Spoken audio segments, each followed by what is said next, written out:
History of اسلام کے ناظرین السلام علیکم دوستوں، آج ہم جانیں گے کہ عثمان غازی کون تھے اور انہوں نے سلطنت عثمانیہ کیسے قائم کی۔ تو دوستوں، ویڈیو شروع کرتے ہیں۔ ارطغرل غازی کی وفات کے بعد شاہ قونیہ نے ان کی سلطنت عثمان غازی کے سپرد کر دی تھی۔ عثمان غازی کی قابلیتوں سے واقف ہو کر اسی سال غیاث الدین نے عثمان غازی کو اپنی فوج کا سپہ سالار بنا کر اپنی بیٹی کی شادی عثمان غازی سے کر دی۔ سن 699 میں غیاث الدین منگول کے ایک ہنگامے میں مقتول ہوئے۔ ان کی کوئی اولاد نہ تھی، صرف ایک بیٹی تھی جو عثمان غازی کے نکاح میں تھی، لہٰذا اراکین سلطنت نے عثمان غازی کو تخت سلطنت پر بٹھا دیا۔ عثمان غازی کی تخت نشینی کے وقت سلطنت قونیہ کی بہت بری حال تھی۔ صلیبیوں اور منگولوں کے حملے سے اس ضعیف تر سلطنت کا مٹ جانا یقینی تھا، لیکن عثمان غازی کے تخت نشین ہوتے ہی اس بے جان حکومت میں جان پڑنی شروع ہوئی، جس کا سب سے بڑا راز یہ تھا کہ عثمان غازی کے اراکین سلطنت، فوج کے سپاہی اور رعایا سب عثمان غازی کے حسن سلوک سے خوش اور ان کو محبوب رکھتے تھے۔ عثمان غازی میں ایک طرف دینداری اور دوسری طرف شجاعت بدرجہ کمال موجود تھی۔ عثمان غازی نے سب سے پہلے صلیبیوں سے شہر قراصار کو فتح کر کے اپنا دارالسلطنت بنایا۔ اس نئی سلطنت کا نئے دارالسلطنت تجویز ہونا بھی بہت ہی مبارک اور مامون ثابت ہوا۔ عثمان غازی کو اپنی تخت نشینی کے بعد ہی حاسدوں اور رقیبتوں کی عداوت کا اور سازشوں کا بھی مقابلہ کرنا پڑا تھا، اور عثمان غازی نے سب کو طاقت کے ذریعے سے خاموش کر دیا۔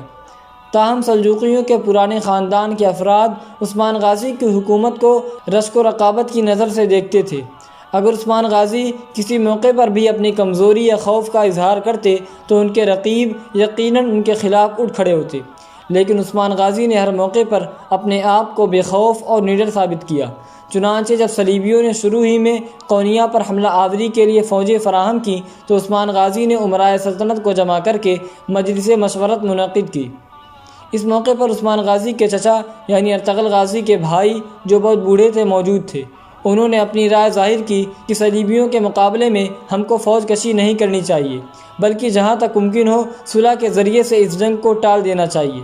اگر جنگ برپا ہوئی تو اندیشہ ہے کہ منگول اور دوسرے ترک سرداروں کی فوجیں بھی صلیبیوں کے حملے کو کامیاب بنانے کے لیے ہمارے ملک پر چڑھائیاں کر دیں گی اور ہم ان سب کا بیک وقت مقابلہ نہیں کر سکیں گے۔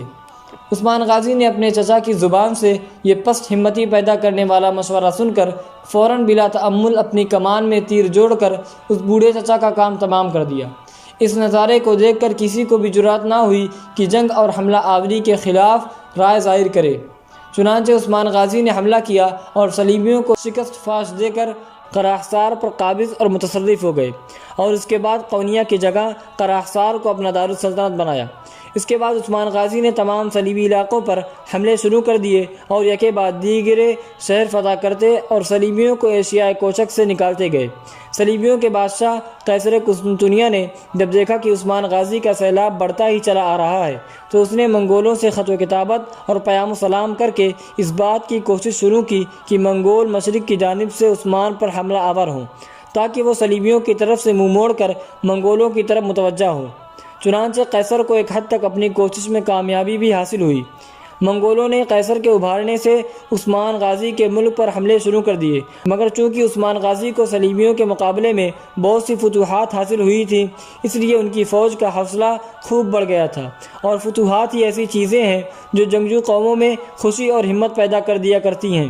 چنانچہ عثمان غازی نے اپنے بیٹے اورخان غازی کو، جو صفوں کو چیرنے میں اپنی نظیر نہیں رکھتا تھا، اپنی فوج کا ایک حصہ دے کر منگولوں کے حملے کو روکنے پر مامور کیا، اور خود بقیہ فوج لے کر صلیبیوں پر پہلے سے بھی زیادہ شدت کے ساتھ حملہ کرنے لگے۔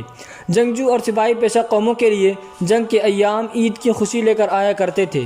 رعایا نے بھی اپنے بہادر فرمانرواں کا دل سے ساتھ دیا، اور اورخان غازی نے منگولوں کے ہر ایک حملے کو بڑی خوبی کے ساتھ ہر مرتبہ ان کو شکست دے کر پیچھے ہٹایا، یہاں تک کہ منگول تھک کر بیٹھ گئے اور حملہ آوری کے اس ناممکن خیال کو ترک کر دیا۔ اورخان غازی اس طرف کا انتظام کر کے باپ سے جا ملا۔ دونوں باپ بیٹوں نے صلیبیوں کو مار مار پیچھے ہٹانا اور بھگانا شروع کر دیا۔ عثمان غازی ایشیائے کوچک کو فتح کرتا ہوا شمال میں بحر اسود کے ساحل تک پہنچ گیا۔ ادھر اورخان غازی نے صلیبیوں کو مغرب کی طرف بھگاتے ہوئے برسا کو فتح کر لیا۔ برسا ایشیائے کوچک کے مغربی ساحل کے قریب قیصر روم کا ایک زبردست شہر تھا۔ اورخان غازی نے جب اس شہر کو فتح کیا تو عثمان غازی ساحل بحر اسود تک پہنچ کر قراحصار میں سالماً غانماً واپس آ گئے تھے اور اتفاق سے بیمار تھے۔ برسا کی فتح کا حال سن کر عثمان غازی نے فوراً برسا کا قصد کیا اور اپنے سرداروں کو حکم دیا کہ اگر میں برسا پہنچنے سے پہلے راستے ہی میں فوت ہو جاؤں تو تم میری لاش برسا لے جا کر دفن کرنا اور وہیں میرا مقبرہ بنانا، اور آئندہ میرے بیٹے اور خان غازی کو برسا ہی میں رہنے کا حکم دینا اور اسی کو دارالسلطنت بنانا۔ چنانچہ عثمان غازی برسا پہنچ کر کئی روز کے بعد فوت ہوئے اور اسی شہر میں ان کی وصیت کے موافق ان کا مقبرہ بنایا گیا۔ یہ واقعہ 727 ہجری کا ہے۔ تو دوستوں، یہ رہی ہماری آج کی ویڈیو۔ امید ہے کہ ویڈیو پسند آئی ہوگی۔ اگر ویڈیو پسند آئے تو اسے زیادہ سے زیادہ لائک کریں اور مزید اسی طرح کی ویڈیو دیکھنے کے لیے ہمارے چینل کو سبسکرائب کریں اور اپنا اور بڑوں کا خیال رکھیں۔ تب تک کے لیے اللہ حافظ۔